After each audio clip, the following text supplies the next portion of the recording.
Hello, it's Pete here, and welcome to AI Delve Shorts, short reflections on AI in education.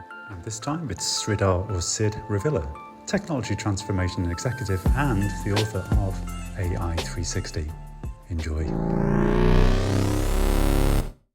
So thanks a lot, Sid. And the reason why I'm calling you Sid is that you said it was your preferred name, didn't you, based upon an experience at Starbucks? Yep, Dr. Pete. Hi. Thank you for having me on the call, Dr. Pete. Yeah, as I was, mentioning earlier, I used to go to Starbucks a lot, long lines in the morning before you get to work, and they always struggle with my actual name, Sridhar. It's a very typical Indian name.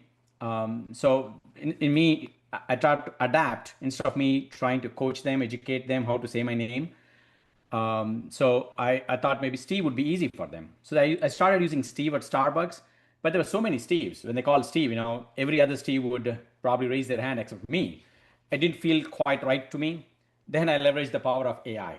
I asked AI one day, hey, my first name, Sridhar, what would be the ideal name, a short name, a preferred name that I can use for my business books and, my new journey as a consultant? And it came up with Sid. Obviously, it took the R. That's where the confusion comes in my first name, Sridhar, SRID. It took the R away and it made SID. I thought that's great. That's my under usage of AI, personal usage of AI, Dr. Pete. Love it. Absolutely love it. Well, here we are. And Sridhar, Sid, whatever you prefer. I'll call you Sid because that'll save me several Sure. seconds during the podcast interview. So thank you for that. So you've come a long way, of course, since those regular visits to Starbucks, unless, of course, you still have regular visits to Starbucks to fire you up. But you have a book out, AI 360, which we want to talk about. And we also want to talk about what got you here, if that's okay with you. So shall we talk about the book? So congratulations, of course. Why Yeah, thank AI you. 360? Yeah, so let me give a little bit 30-second preamble to that, right? I have 25 years of corporate and technology, background, both as a tech leader and a corporate leader. The biggest thing for me has been the evolution. Early on, I thought success was all about head down grinding, mastering technical skills, and putting long 70-hour weeks. But over time, I realized with my kids growing, I have two teenage boys, the raw effort only gets you so far, Dr. Pete, you know that. Mm. So my focus has shifted from just doing the work to understanding people, understanding the strategy and leverage, build long lasting relationships than just as needed at work relationships. That actually what led me to write my books.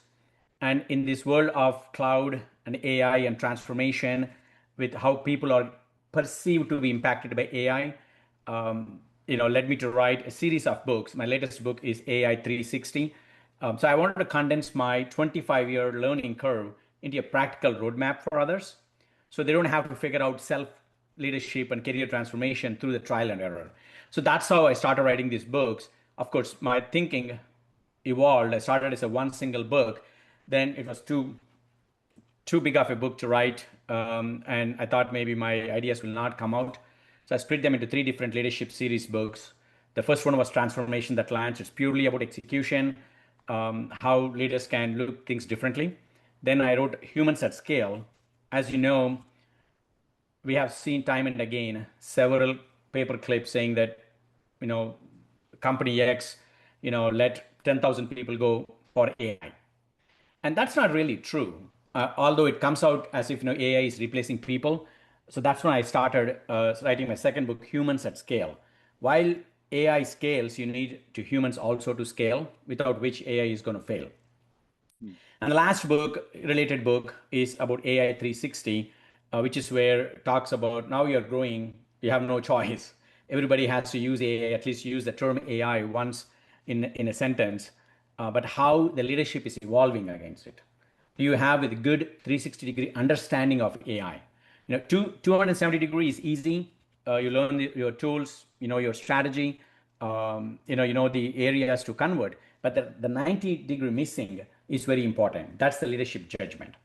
Mm-hmm. So these are the things that motivated me to write these books, Dr. Pete, and that's what I have documented in my latest book, AI 360. Thank you. So let's start by talking about some of the perhaps pushback that you've had against this this concept, if you like, or this trilogy that your book explores about this sort of balance, if you like, these tensions between AI and leadership.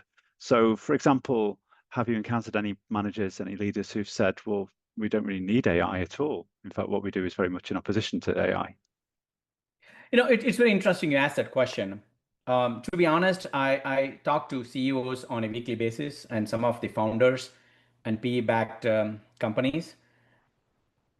Subconsciously, nobody, or very consciously, instead of subconscious, nobody says they don't want AI. No pushback on AI because they know they need to get to AI.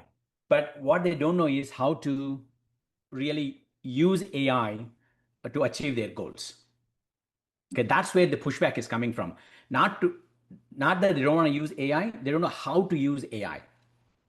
Yep. I'm not talking about tools, I'm not talking about prompts, but how to complement AI.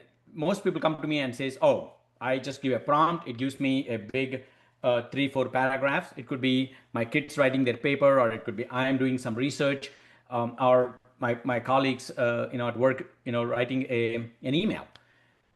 That's all great. It's a good co-pilot. It's not an autopilot. That's what I keep telling them. A simple comparison. Don't treat it as an autopilot. It's a good co-pilot. Everybody has inertia to start. They don't know where to start. They stare at the blank page, the writer's block, we call it, for a long time. And that's where you leverage the power of AI. It will fill the paper with something. Now, whether it resonates to your soul, to your mindset, apply the judgment. That's when you can really take advantage of AI, not just simply allowing AI to make the decisions that you cannot, revert back later. So most of my conversations are more about how best to complement AI rather than actually truly pushing back AI. It may come out as a pushing back AI, Dr. Pete, because they're not seeing what they want. Thank you, Sid. Next time, we'll talk about the tensions between speed and caution.